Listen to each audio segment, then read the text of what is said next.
Untuk mempersingkat waktu, perkenalkan Kusmuhari Nadhari yang merupakan anggota kelompok dari kelompok 12 yang pada pagi hari ini akan membahas materi mengenai Indonesia dari masa kemerdekaan hingga reformasi. Nah, untuk lebih bertanya lagi, mari kita mulai presentasi kita pada pagi hari ini dengan sama-sama melafazkan Al-Basmala. Bismillahirrahmanirrahim. Baiklah, untuk pemateri pertama saya serahkan kepada saudari Kusmuhardini. Padanya waktu dan tempat saya pasrahkan.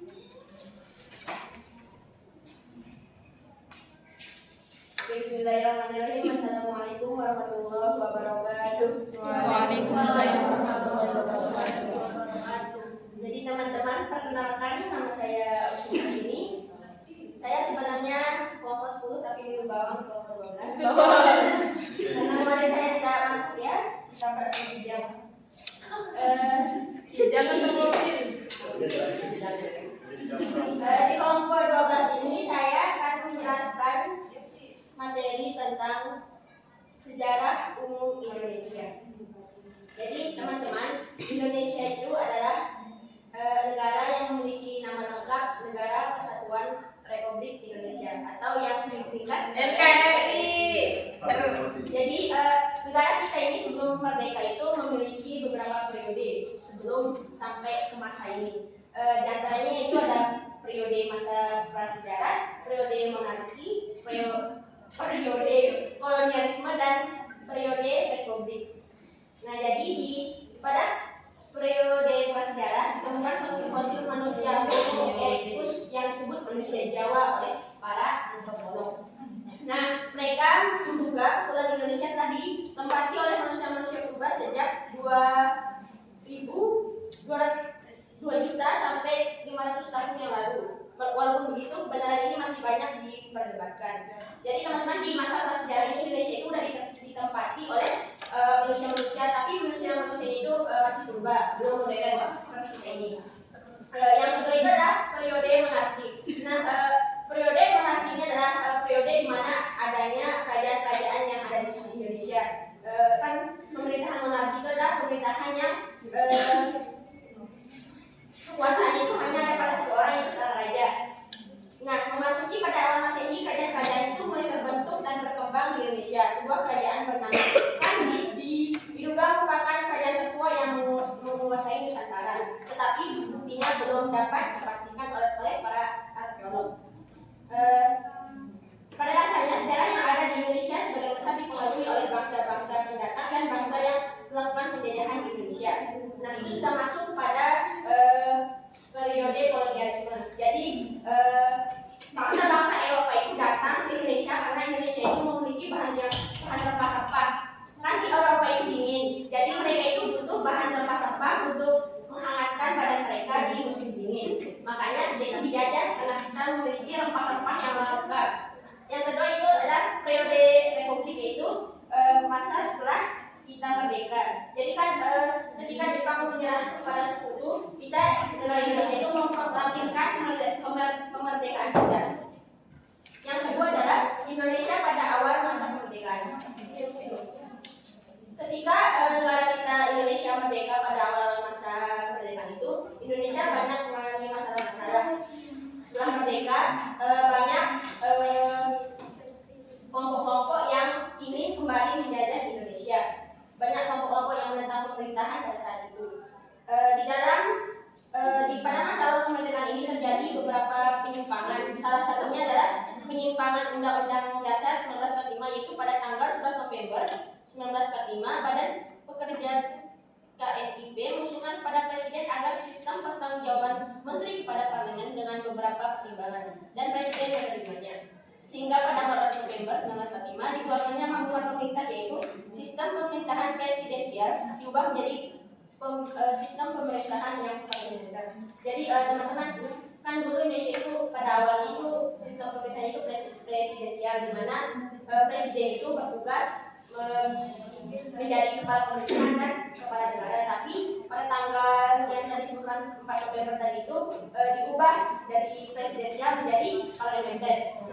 Di sistem parlementer ini presiden itu cuma kayak jadi simbol negara aja, yang bekerja di belakang itu adalah badan legislatif. Jadi kayak presiden itu cuma presiden berboneka, yang menguasai pemerintahan itu yang bukan ya legislatif, DPR pada masa tersebut. Mungkin hanya ini yang bisa saya sampaikan.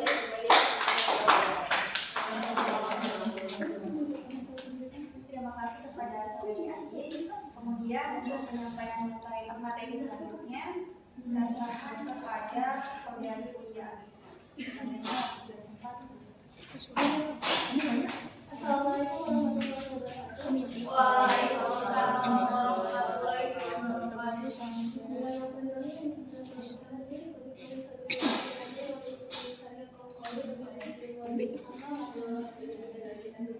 Nah, di sini saya akan menyampaikan materi tentang masa Orde Lama.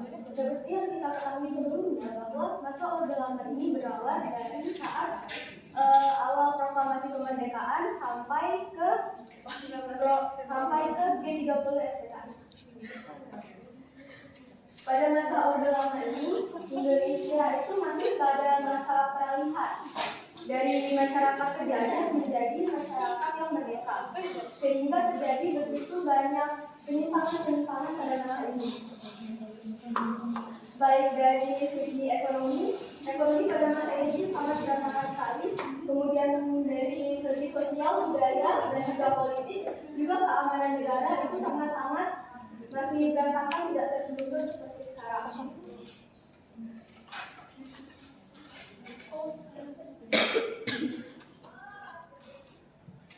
Masa Orde Lama, ekonomi di Indonesia itu ekonomi di Indonesia itu sangat buruk pada masa ini. Hal ini dikarenakan oleh yang pertama ada inflasi yang sangat tinggi. Inflasi yang sangat tinggi ini diakibatkan karena beredarnya lebih dari satu mata uang di Indonesia. Beredar lebih dari satu mata uang Indonesia karena pada saat itu Indonesia belum memiliki mata uangnya sendiri. Jadi pada masa itu pemerintah menetapkan 3 mata uang yang bisa digunakan sebagai alat tukar atau alat jual beli. Yaitu yang pertama ada uang dari Beja Bank, yang kedua ada dari pemerintah Hindia Belanda, lalu ada juga uang dari penjajah Jepang. Yang kedua adanya blokade ekonomi. Nah, blokade ekonomi ini dilakukan oleh Belanda, yaitu memblokade Laut Indonesia. Blokade ini dilakukan yang pertama supaya Indonesia ini dilindungi dari pengaruh luar atau perbuatan yang tidak dilakukan oleh bangsa Indonesia itu sendiri, karena Belanda takut kalau seandainya tidak melakukan blokade, kan banyak tuh negara-negara yang mendukung untuk Indonesia merdeka. Otomatis nanti negara-negara itu akan membantu Indonesia entah itu dari cara pikir atau dari banyak hal untuk bisa membantu Indonesia ini mempertahankan kemerdekaan yang baru seumur jagung. Lalu yang kedua juga itu agar mencegah hasil-hasil pertanian atau hasil-hasil perkebunan untuk keluar dari Indonesia, karena pada saat itu perkebunan yang ada di Indonesia ini itu kan sebagian besar milik dari penjajah Belanda tersebut. Karena semenjak sudah dijelaskan oleh Rizka tadi, lahan pertanian dan lahan perkebunan itu diperluas hingga berhektar-hektar. Nah, Belanda ini takut hasil-hasil dari perkebunan ini dibawa keluar sehingga dia tidak bisa meraup keuntungan lagi dari hal itu. Lalu alasan terakhir yaitu karena Belanda ini ingin menghalangi masuknya senjata-senjata dari luar. Mereka ini takut kalau Indonesia membeli atau mendapatkan bantuan senjata dari negara lain untuk melawan si Belanda ini. Jadi pada intinya blokade ekonomi ini dilakukan untuk menyerang dari sisi sosial masyarakat, agar masyarakat ini merasa kita kok nggak aman ya di negara ini. Mereka itu bikin warga Indonesia itu berpikir begitu supaya warga Indonesia ini benci dengan pemerintahnya sendiri. Lalu yang ketiga ada kas negara kosong.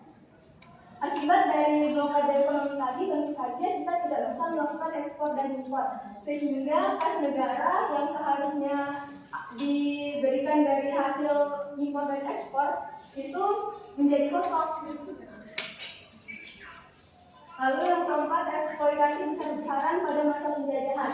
eksploitasi besar-besaran pada masa penjajahan ini saat Belanda dulu menjajah Indonesia, itu Belanda mengambil atau meraup sebesar-besarnya kekayaan alam kita lalu dibawa ke negaranya, dijual ke Eropa sana. Jadi ketika Indonesia ini merdeka ternyata kok tinggal segini gitu, karena sudah sangat diraup besar-besaran oleh para penjajah terlebih dahulu. Sehingga ketika Indonesia ini menjadi negara yang merdeka, dia jadi kesulitan dalam hal ekonomi. Nah, kemudian di sini ada upaya-upaya untuk mengatasi kesulitan ekonomi. Yang pertama ada pinjaman nasional. Seperti yang saya katakan tadi, bahwa salah satu penyebab dari ekonomi kita rendah yaitu kas negara kosong. Jadi, untuk mengakali hal ini, pemerintah Indonesia itu melakukan pinjaman nasional, di mana pinjaman nasional ini pertama kali dicetuskan atau didekan oleh Menteri Keuangan pada masa itu, yaitu Insinyur Surahman, dengan disetujui oleh BPKNUT. Lalu dibuatkan kayak bank pos.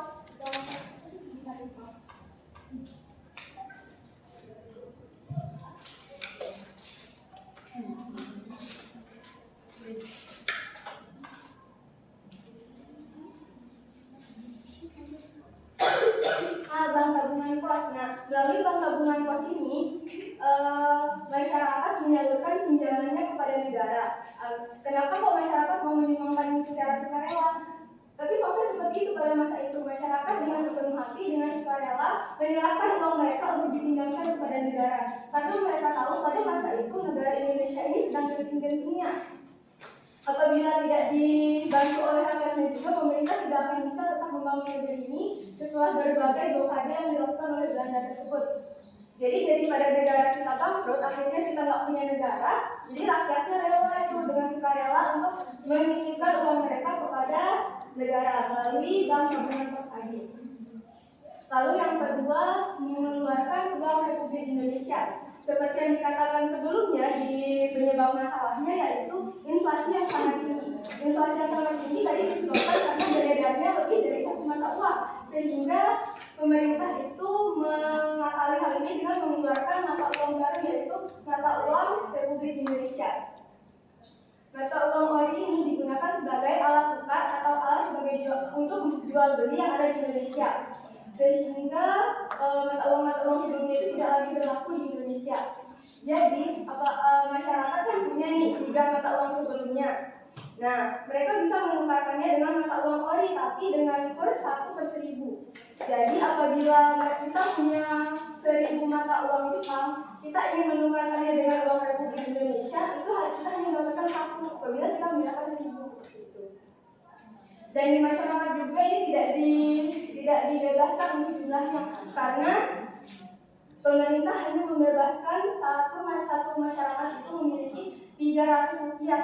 Tapi untuk masyarakat yang belum menikah itu hanya dibatasi sampai 100 rupiah saja. Lalu selanjutnya ada membentuk Bank Negara Indonesia. Ternyata membuat mata uang sendiri ini menjadi bumerang sendiri bagi masyarakat Indonesia, karena terjadinya pengedaran uang secara tidak terkendali. Seperti yang kita ketahui, apabila kita atau masyarakat terlalu banyak memegang uang, otomatis harga barang itu akan semakin naik. Karena kita punya banyak uang, jadi penjual-penjual ini memainkan harga seperti itu. Tapi apabila kita juga tidak memiliki uang, maka harga-harga di pasar juga akan sangat merosot dan akan merugikan bagi para petani yang ada. Jadi untuk mengakali agar tetap stabil, pemerintah Indonesia ini membentuk BRI 46 atau Bank Negara Indonesia 46, di mana Bank Negara Indonesia ini menjadi induk dari semua bank yang ada di Indonesia. Jadi masyarakat bisa menaburkan uangnya ke BRI 46 ini supaya jumlah uang yang berada di masyarakat itu bisa terkendali. Lalu selanjutnya ada Konferensi Ekonomi Februari 1946. Konferensi ekonomi, seperti yang kita tahu tadi, bahwa pada masa ini terjadi begitu banyak permasalahan di Indonesia, sehingga pemerintah ini berembuk melakukan konferensi untuk membahas bagaimana cara untuk menyelesaikan masalah-masalah yang ada. Di sini konferensi ekonomi ini pemerintah itu membahas tentang hal-hal penting tentang ekonomi, yaitu bagaimana tentang produksi dan distribusi barang makanan, lalu bagaimana tentang sadang, juga bagaimana tentang kebun-kebun yang ada di Indonesia. Seperti tadi yang kita ketahui bahwa kebun-kebun itu bukan milik kita sebenarnya, itu sudah menjadi milik Belanda setelah mereka menjajah karena mereka memperluas. Tapi setelah Belanda ini berhasil diusir, jadinya pemerintah ini merebut bagaimana caranya agar kita bisa memberikan identitas kepada perkebunan-perkebunan ini, mau dibawa kemana perkebunan-perkebunan ini, seperti itu. Lalu selanjutnya pembentukan perencanaan papan dan RERA. Jadi RERA ini dibentuk oleh merupakan inisiatif dari wakil presiden kita yaitu Muhammad Hatta. Beliau mendirikan RERA ini dengan tujuan untuk mengurangi beban negara pada saat itu. Karena saat itu terlalu banyak permasalahan yang ada, sehingga RERA ini dibentuk untuk membantu mengurangi beban dari segi gaji militer. Gitu. Lalu selanjutnya Kasimo rencana atau Kasimo plan. Kasimo plan ini merupakan rencana 3 tahun. Jadi selama 3 tahun itu pemerintah ingin memperbaiki taraf hidup masyarakat Indonesia. Ini menaikkan taraf hidup Indonesia karena sebelumnya kan masyarakat Indonesia ini merupakan masyarakat terjajah. Nah, akan dibiasakan menjadi masyarakat merdeka melalui Kasimo plan ini. Mungkin hanya kalau saya sampaikan, kurang lebihnya saya mohon maaf. Wabillahi taufiq wal hidayah. Assalamualaikum warahmatullahi wabarakatuh.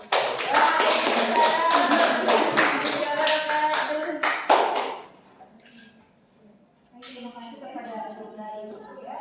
Selanjutnya kita beralih ke materi ketiga yang akan disampaikan oleh saudari padanya.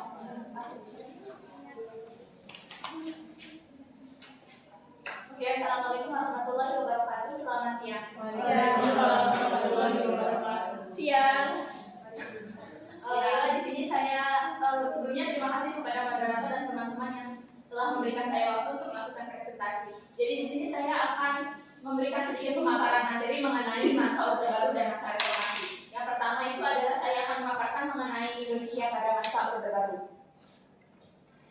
Jadi masa Orde Baru itu dimulai sejak turunnya Bung Karno dari posisi presiden dan digantikan oleh Soeharto yang pada saat itu merupakan seorang jenderal militer. Jadi karena dirasa pada saat kepemimpinan Soekarno itu sangat-sangat buruk, akhirnya dilaksanakanlah semacam pergantian kepemimpinan pada tahun 1965. Jadi tujuan dari pergantian kepemimpinan pada tahun 1965 ini tuh sebenarnya baik gitu loh. Jadi mereka ini berencana untuk melaksanakan Undang-Undang 1945 dan Pancasila secara konsekuen untuk menolak adanya komunisme. Jadi pada masa Orde Lama ketika Soekarno ini masih masih memiliki kekuasaan gitu loh di Indonesia, di sana itu bisa dikatakan bahwa komunisme itu dilegalkan gitu. Jadi kayak masih ada PKI gitu, masih dilegalkan.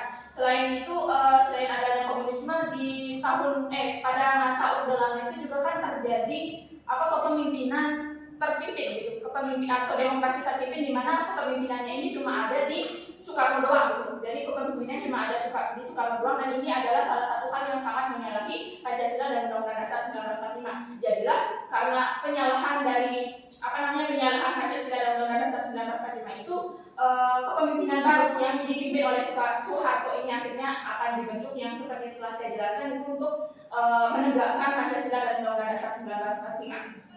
Selain menegakkan yang telah saya jelaskan di sini, pergantian kepemimpinan itu juga untuk mengupayakan stabilitas politik dan keamanan nasional. Jadi kan si Soeharto ini berasal dari militer gitu, jadi otomatis bakal lebih aman nih kalau misalnya dia jadi kalau misalnya dia jadi presiden. Soalnya kan psikologinya seorang militer itu dia bakal lebih patuh gitu loh sama atasan daripada sama pemerintah. Jadi di sini dengan keputusan MPRS untuk menjadikan Soeharto sebagai presiden itu adalah bisa dikatakan cukup tepat pada saat itu.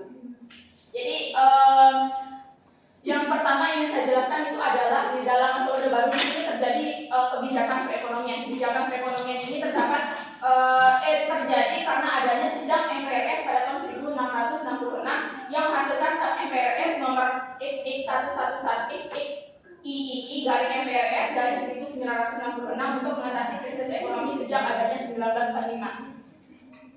Jadi ya teman-teman memang dibacanya XXIII bukan dibaca 23 ya, karena itu memang cara pembacaannya untuk kesentuhan atau sak.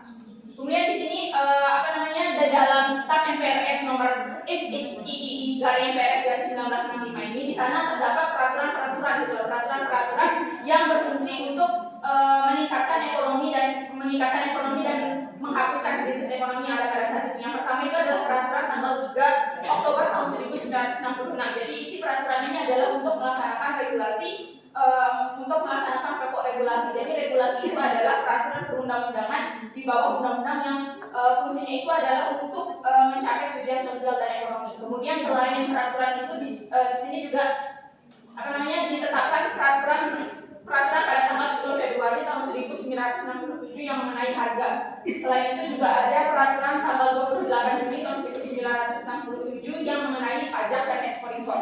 Selanjutnya ada Undang-Undang Nomor 1 tahun 1967 mengenai penanaman modal asing. Jadi gimana cara orang-orang asing itu akan menanamkan modal di Indonesia itu diatur di dalam undang-undang ini. Kemudian yang terakhir itu adalah Undang-Undang Nomor 13 tahun 1967 mengenai RAPBN atau Rancangan Anggaran Pendapatan dan Belanja Negara. Jadi kelima peraturan yang tadi telah saya sebutkan itu semuanya kan terkait dengan ekonomi. Nah, keterkaitannya dengan ekonomi ini memiliki korelasi dengan TAP MPRS yang itu untuk mengatasi krisis dan mengatasi krisis ekonomi yang ada di Indonesia.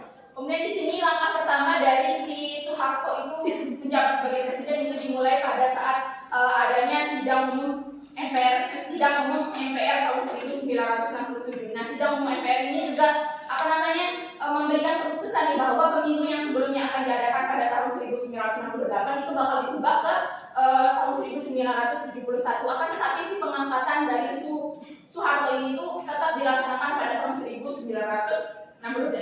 Jadi walaupun pemilunya diundur ke 1971, si Soeharto ini tetap diangkat pada tahun 1968. Nah, di sini walaupun pada dasarnya tujuan si Orde Baru ini itu sangat-sangat bagus, yaitu untuk menegakkan supremasi hukum, menegakkan Pancasila dan Undang-Undang Dasar 1945 seperti yang disebutkan, tapi di sini pada dasarnya, pada realitanya itu terjadi banyak sekali penyelewengan. Di sini saya hanya mencantumkan 3 penyelewengan yang dilakukan pada dasarnya itu sebenarnya sangat banyak, tapi saya di sini hanya memberikan contoh ini saja. Yang pertama itu adalah dui fungsi ABRI.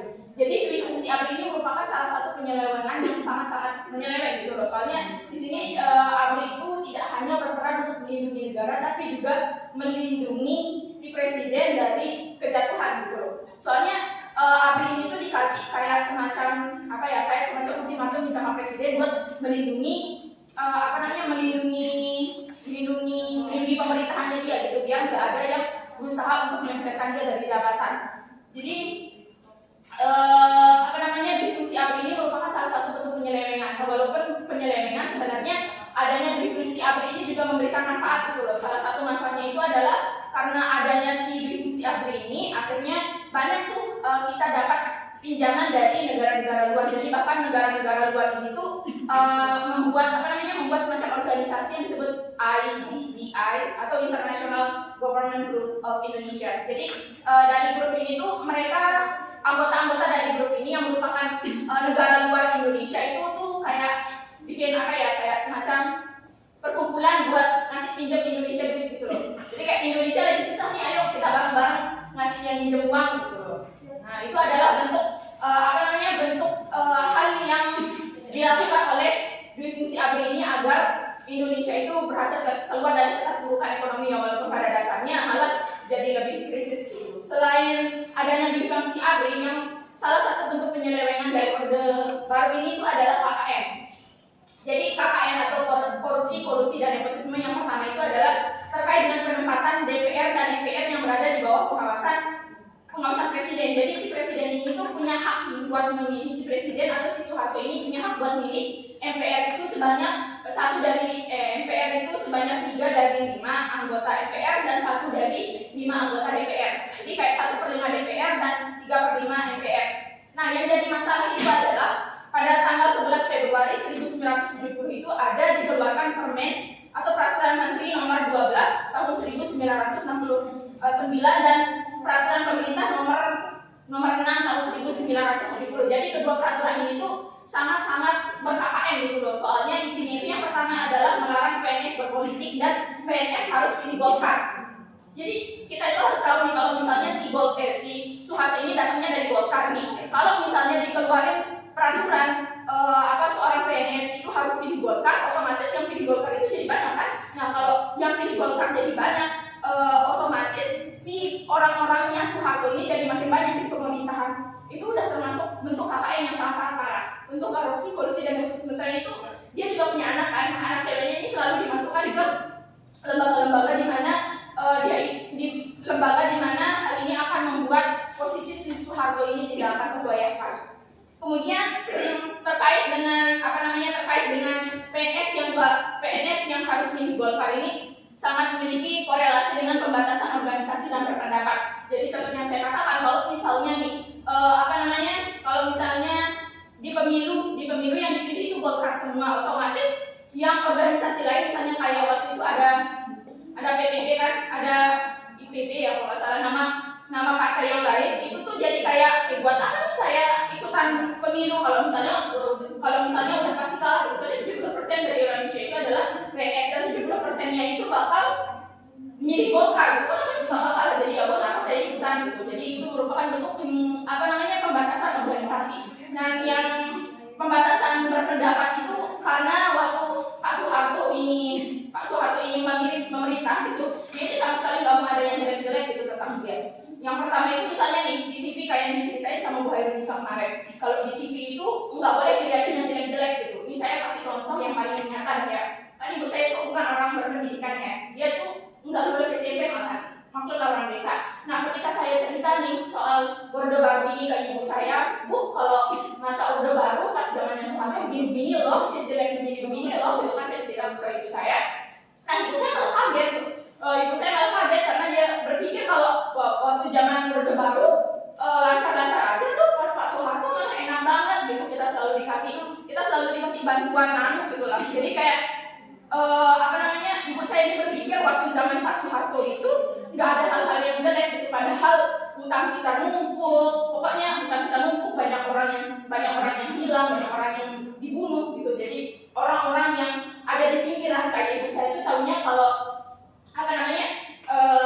Indonesia itu baik-baik saja, padahal tidak. Jadi ya dia tahu Indonesia baik-baik saja itu karena kalau di TV kan yang dikasih dia itu yang baik-baik doang. Jadi kalau misalnya ada yang jelek bakal ditangkap sama si Pak Soeharto ini.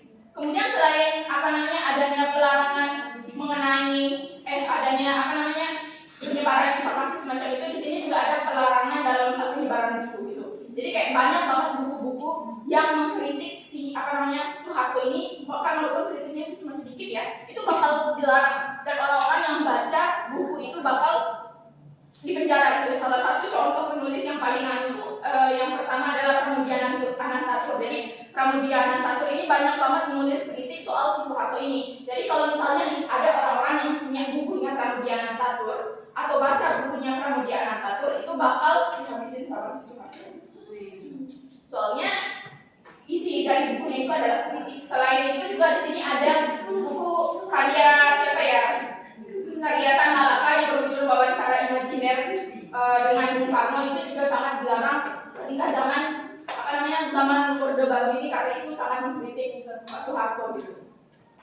Kemudian di sini kita lanjutkan ke trilogi pembangunan. Jadi pas zamannya Pak Soeharto ini ada trilogi pembangunan yang dicoba oleh Pak Soeharto untuk dilaksanakan gitu. Jadi yang pertama itu adalah Repelita atau rencana pembangunan 5 tahun ini tuh fungsinya untuk membangun infrastruktur yang ada di Indonesia, kemudian membangun pendidikan, terus komunikasi, dan meningkatkan investasi dari negara asing gitu ya. Sayangnya nih, Repelita ini kan bagus tuh. Kalau misalnya dijalankan di semua Indonesia. Jadi kayak kalau misalnya Repelitanya jalan, infrastruktur di seluruh Indonesia itu bakal maju terus gitu. Tapi masalahnya Repelita ini cuma hanya tepat dijalankan di 2 pulau, yaitu Pulau Jawa dan Pulau Sumatera. Sementara pulau-pulau yang lain kayak Pulau kita gitu, Pulau Kalimantan, Papua itu tidak terlalu dipentingkan.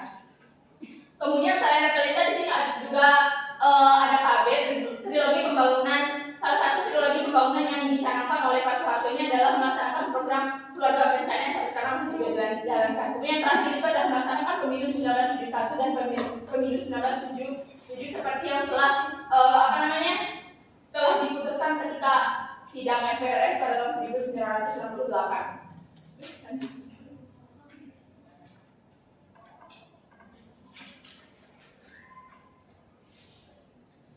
Nah, sekarang saya akan lanjutkan materi ke masa reformasi. Jadi reformasi di Indonesia itu terjadi pada tahun 1998 yang bertujuan untuk memperbaiki tatanan kehidupan masyarakat berbangsa dan bernegara. Jadi setelah 32 tahun masa kepemimpinannya si Pak Soeharto ini, orang-orang mulai sadar, orang-orang yang berpendidikan kayak mahasiswa-mahasiswa gitu mulai sadar kalau ini nggak benar nih caranya si Pak Soeharto untuk melarang kita berpendapat, untuk melarang kita melakukan organisasi, ini itu salah gitu. Jadi mereka ini selain kesalahan, maksud saya selain hal-hal yang dianggap salah dengan melarang mereka untuk memberikan pendapat gitu, di sini juga si mahasiswa-mahasiswa ini sadar kalau misalnya dengan adanya ketimpangan dalam hal infrastruktur itu juga merupakan hal yang buruk, sehingga mereka mencoba untuk melakukan demonstrasi supaya si Pak Soeharto ini turun gitu. Jadi ya pada dasarnya kedua masa reformasi dan masa Orde Baru ini itu bertujuan untuk menciptakan pemerintahan yang lebih baik gitu. Pemerintahan yang lebih baik, jadi biar si masyarakat juga nggak susah memenuhi kebutuhan pokok gitu. Soalnya kan setelah bertahun-tahun sebelum tahun 1977 itu emang kita kayak dimanja banget lah gitu, dimanja banget sama pemerintahan Soeharto, dikasih macam-macam lah ya, dikasih kebutuhan pokok. Tapi setelah tahun-tahun setelahnya itu kita jadi kekurangan ekonomi, kekurangan uang gitu loh. Jadi akhirnya adanya pemasukan kebutuhan pokok itu dihentikan dan utang-utang kita juga makin melonjak. Jadi tujuan adanya masa reformasi ini, tujuan si reformasi ini diadakan oleh orang-orang itu yang pertama itu adalah menata struktur kenegaraan melakukan perubahan bertahap untuk meningkatkan nilai-nilai dan melakukan perbaikan di bidang politik. Jadi maksudnya itu yang pertama itu menata struktur kenegaraan. Jadi kita balik lagi ke zaman demokrasi Pancasila yang seharusnya. Kemudian yang kedua melakukan perubahan terhadap hal-hal yang bernilai baik gitu. Seperti yang tadi saya jelaskan, kalau misalnya di Pak Soeharto ini kan bisa dikatakan pemerintahnya jelek gitu loh. Kalau pemerintahnya jelek, maka di sana kita sebagai, maksud saya orang-orang pada zaman itu yang melakukan reformasi berusaha untuk memperbaiki ketatanegaraan. Selain itu, ini juga terkait dengan yang poin ketiga, yaitu melakukan perbaikan di bidang politik. Jadi dengan adanya kesadaran dari para mahasiswa ini bahwa pemerintahan Soeharto ini tidak tepat gitu, akhirnya diadakanlah demonstrasi pada tahun 1998 yang menyebabkan pada tanggal 21 Mei 1948 si Pak Soeharto ini turun jabatan. Kemudian setelah dia turun jabatan, pada tahun yang sama itu diganti sama Pak B.J. Habibie. Tapi Pak B.J. Habibie ini kan juga datangnya dari militer tuh. Jadi orang-orang pada beranggapan dia datangnya dari militer, dia pasti anaknya Pak Soeharto gitu. Maksudnya anak di sini tuh kayak antek-anteknya Soeharto. Jadi si Pak B.J. Habibie ini turunnya cepat gitu pada tahun berikutnya. Pada tahun berikutnya itu diadakan pemilu tahun 1999 yang menyebabkan Pak B.J. Habibie ini turun jabatan dan akhirnya Gus Dur naik. Tapi setelah Gus Dur naik, pada tahun 1999 itu Gus Dur naik, itu masalah ekonominya nggak selesai. Akhirnya ada demo lagi nih, turunin Pak Gus Dur, ini masalah ekonominya nggak selesai gitu. Akhirnya Pak Gus Dur turun, naiklah Megajat. Maksudnya ya gitu.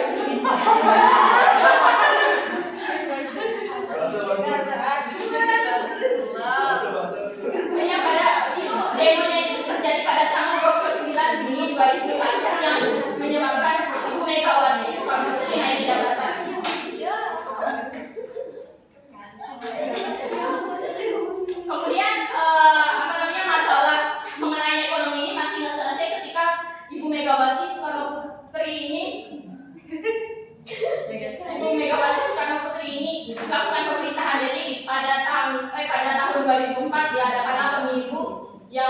paling yang paling adil bisa dikatakan adil tadi dipilih sama seluruh masyarakat di Indonesia itu dipilihnya Pak SBY selama 2 periode, terus lanjut ke Pak Jokowi sampai sekarang.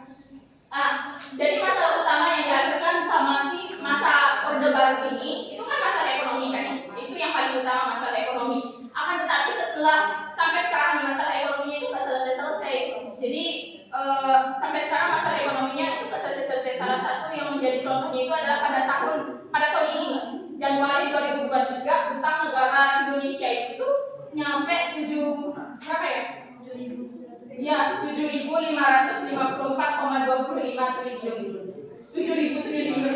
1 triliun itu udah banyak banget, dan ini utang kita itu ada 7.000 triliun atau sekitar 404,9 miliar dolar Amerika Serikat. Jadi kebayang nggak sih kalau misalnya dari orde lama utang kita terus ditumpuk sampai sekarang jadinya 7.000 triliun. Itu gimana cara kita untuk melunasinya?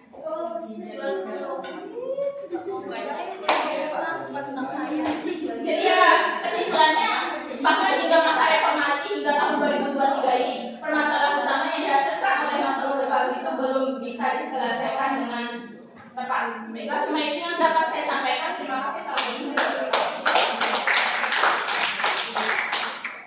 Baiklah, terima kasih kepada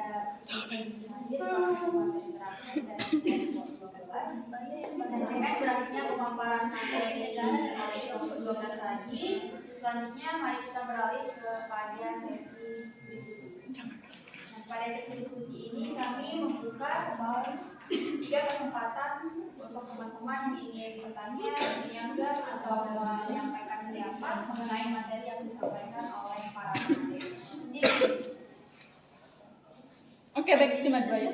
Ya, cuma 2. Iya.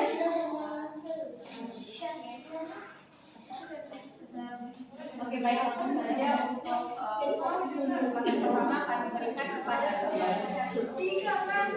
Baiklah, terima kasih kepada moderator karena telah memberikan saya kesempatan untuk bertanya. Baik, izinkan saya bertanya, mengapa desain mata uang Indonesia itu terus diganti? Nah, saya ada baca salah satu alasan mengapa desain mata uang itu terus diganti. Salah satunya adalah untuk menghindari bentuk pencegahan dari uang palsu itu. Padahal nyatanya di lapangan sendiri kan dari desain mata uang yang terus diganti itu malah uang palsu yang desain yang sebelum-sebelumnya itu malah ada yang dipalsukan karena ya itu alasannya kan sebagai bentuk pencegahan uang palsu, makanya desain mata uang Indonesia itu terus diganti. Padahal nyatanya kan walaupun diganti desainnya tetap ada orang yang oknum yang melakukan uang palsu itu. Terima kasih.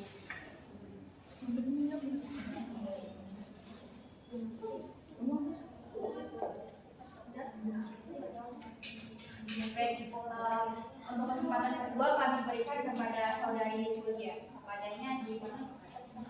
Baik, terima kasih. Saya ingin bertanya terkait dengan masa Indonesia dan berkuasa, khususnya dari segi utang. Kan Indonesia terus bertambah. Setiap periode pasti ada penambahan utang. Lalu bagaimana sih? Maksudnya intinya kan dari dulu sampai sekarang jadinya utangnya kan bertambah kan. Lalu bagaimana sih menurut kalian solusi yang tepat untuk periode presiden 2024 agar utang Indonesia itu bisa diminimalisir? Terima kasih.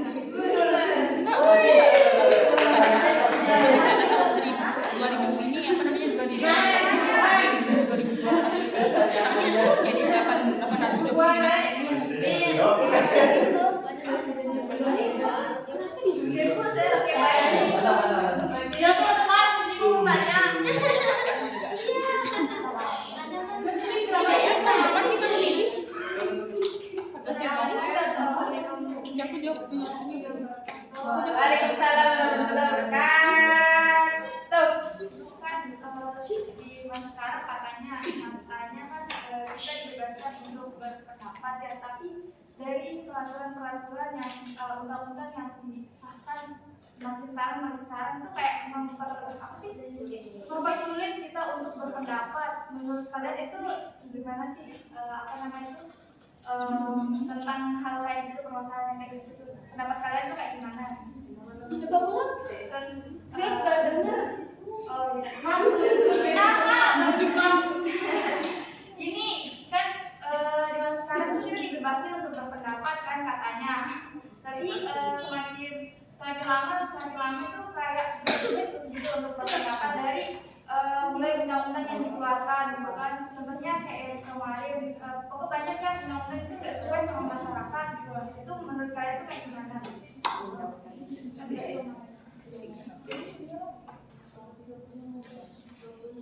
Baik, sembari menunggu jawaban atau tanggapan dari kelompok 12, mari kita berikan waktu untuk berdiskusi sesaat.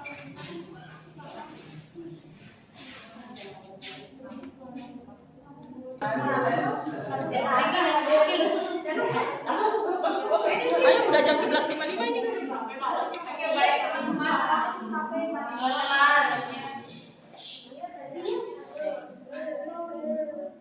baik, sebelumnya terima kasih untuk kesempatan diskusi yang telah diberikan kepada kelompok 12. Yang tentu saja untuk menanggapi atau menjawab pertanyaan yang pertama itu akan dijawab atau akan disampaikan oleh saudari Ulia Adista. Kepadanya dengan tempat saya pasang.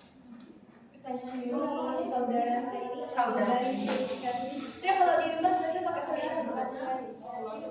Kenapa desain mata uang selalu diganti, padahal nyatanya masih selalu ada uang palsu? Itu karena mata uang ini diganti bukan semata-mata untuk menghindari uang palsu tersebut. Bukan mata uang ya, lebih ke Desain mata uangnya. Jadi desain mata uang ini diganti bukan semata-mata untuk menghindari uang palsu tersebut. Memang itu adalah alasan yang pertama, namun ada beberapa alasan yang menyertainya di bawah. Seperti yang selanjutnya itu yaitu untuk menghormati jasa para pahlawan. Terbukti dari uang itu desainnya ada gambar pahlawan beserta pulau kelahirannya. Lalu yang kedua itu juga memudahkan kaum difabel. Saya nggak ngerti sih karena saya bukan difabel, jadi saya nggak tahu dari mana untuk memudahkan kaum difabelnya itu. Lalu yang terakhir bentuk evaluasi Bank Indonesia. Jadi Bank Indonesia ini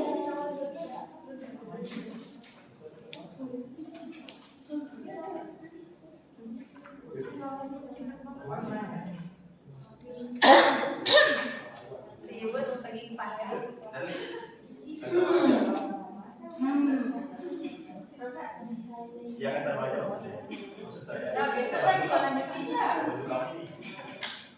Iya. Oh. Oke, lanjut. Nah, jadi selain dari menghormati jasa pahlawan, memudahkan kaum difabel, juga itu bentuk evaluasi Bank Indonesia. Bank Indonesia ini setiap tahunnya selalu berevaluasi gimana sih kekurangan dari desain setiap uang yang dia buat begitu. Jadi memang upayanya itu untuk mengurangi peredaran uang palsu. Tapi tidak semua upaya itu selalu berhasil kan? Seperti saya contohnya, saya berupaya untuk belajar presentasi hari ini, belum tentu saya bisa sempurna untuk menyampaikan presentasi pada hari ini.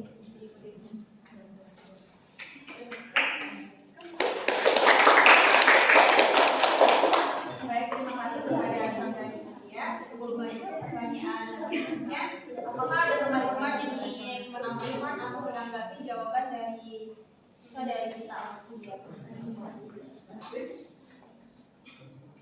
baik, tidak ada. Oke, lanjut ke pertanyaan kedua yang akan dijawab atau ditanggapi oleh saudari Sutistra Juhari. Kepadanya dipersilakan. Baik, jadi di sini saya ingin sedikit menanggapi mengenai pertanyaan Surya. Jadi pertanyaan Surya itu adalah bagaimana solusi untuk mengatasi utang di periode 24. Jadi sebelumnya saya ingin sedikit meluruskan mengenai pernyataan Surya yang mengatakan bahwa utang di negara kita itu terus bertambah. Kenyataannya tidak. Jadi fluktuasi utang luar negeri di Indonesia itu mengalami penurunan, mengalami penaikan gitu. Kalau misalnya pada tahun 2023, data pada Januari 2023 itu mengatakan kalau utang Indonesia itu kan 7.000 sekian miliar gitu. Nah, kalau pada tahun sebelumnya, pada tahun 2022 itu datanya menyatakan bahwa utang Indonesia itu utang Indonesia itu hanya 5.900 triliun. Jadi bisa disimpulkan di sini bahwa untuk untuk tahun-tahun tertentu di sana ada penurunan, tapi kemudian karena ada satu dan lain hal yang menyebabkan Indonesia ini butuh dana lagi sehingga terjadi peningkatan ini utang gitu. Soalnya kenapa Indonesia itu melakukan berhutang itu dikarenakan Indonesia ingin meningkatkan infrastruktur. Yang paling utama itu adalah meningkatkan infrastruktur, walaupun masih di pedalaman itu infrastruktur dan suprastrukturnya masih belum sempurna. Akan tetapi di sini upaya Indonesia untuk meningkatkan atau menyempurnakan infrastruktur di seluruh Indonesia itu adalah merupakan salah satu hal yang menyebabkan mengapa utang Indonesia ini terus mengalami penambahan.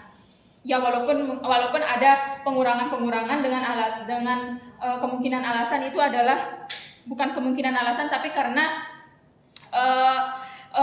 banyaknya sumber daya yang bisa dihasilkan dari suatu daerah tertentu gitu. Jadi kalau misalnya suatu daerah tertentu itu menghasilkan banyak sumber daya, itu otomatis devisanya bakal meningkat. Kalau misalnya devisanya bakal meningkat kan kita untuk melunasi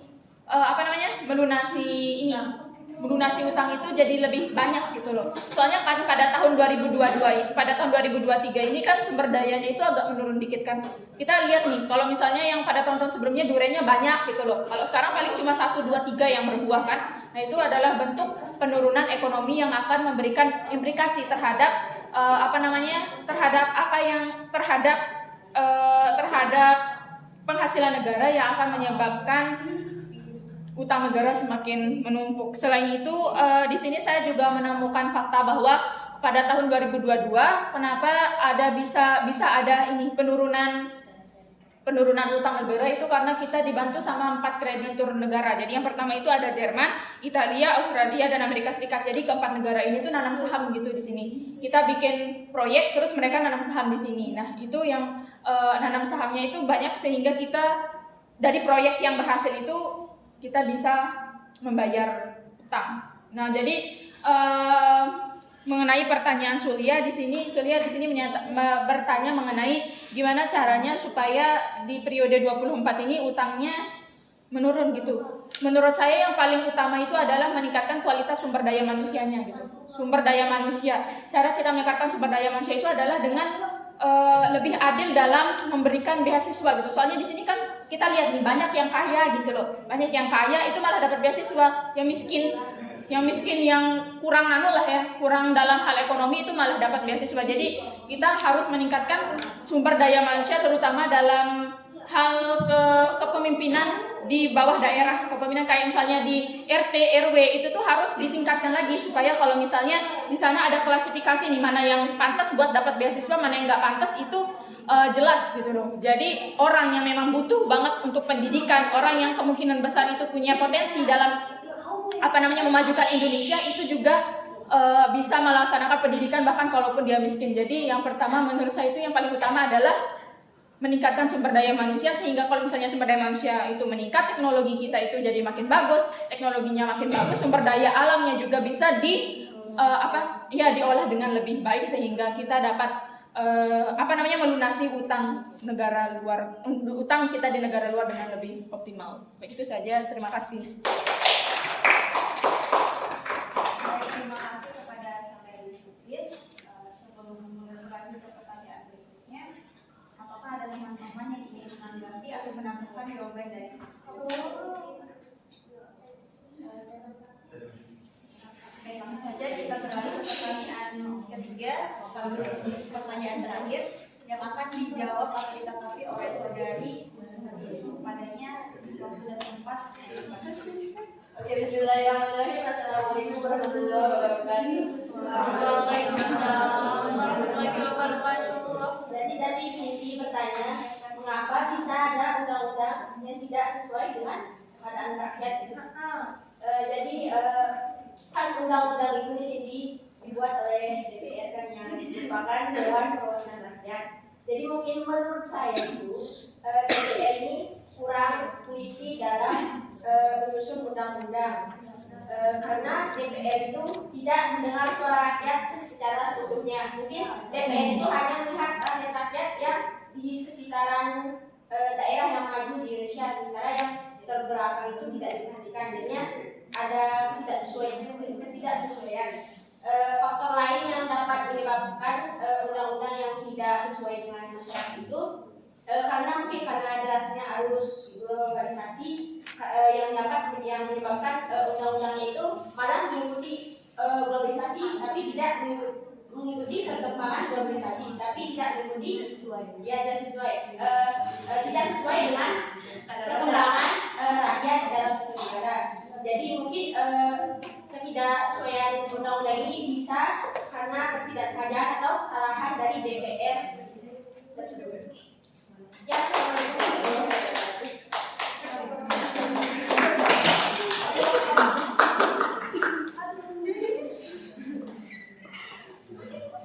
terima kasih kepada saudari Usman Hakim. Berikutnya, apakah ada teman-teman yang ingin menambahkan? Ya, silakan. Dalam pertanyaan tadi nih. undang-undang yang tidak sesuai dengan paradigma. Ya, saya ingin sedikit menambahkan mengenai kenapa ada beberapa undang-undang itu ada yang tidak sesuai dengan kebutuhan masyarakat. Contohnya di sini saya mengutip yang rancangan undang-undang Cipta Kerja itu atau Omnibus Law itu, di mana isi dari undang-undang itu salah satunya yang dianggap atau yang ditolak kemarin sama buruh-buruh itu adalah perizinan atau cuti kerja itu dipersulit, terutama cuti melahirkan.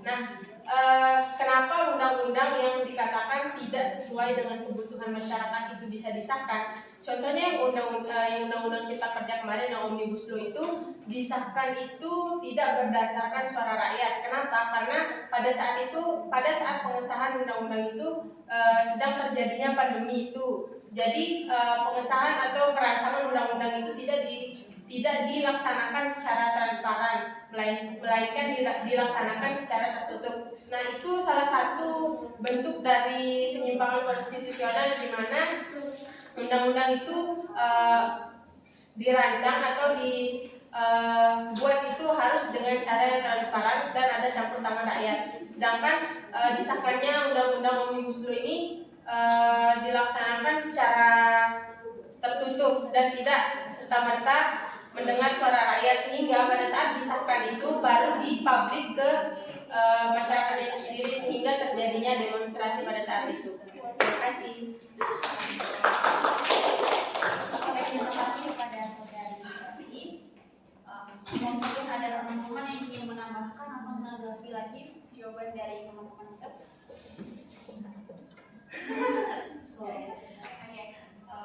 Dengan dijawabnya atau ditanggapinya ketiga pertanyaan dari teman-teman tadi, maka untuk sesi presentasi atau kegiatan presentasi kita pada pagi hari ini kami cukupkan. Oke, untuk segala perhatian dan partisipasinya kami dan saya moderator dan kelompok 12 mengucapkan terima kasih. Oke, dan kemudian untuk menutup kegiatan presentasi kita pada pagi hari ini, mari kita sama-sama melafazkan Alhamdulillahirabbil alamin. Saya moderator kami dulu. Wabillahi taufiq wal hidayah. Wassalamualaikum.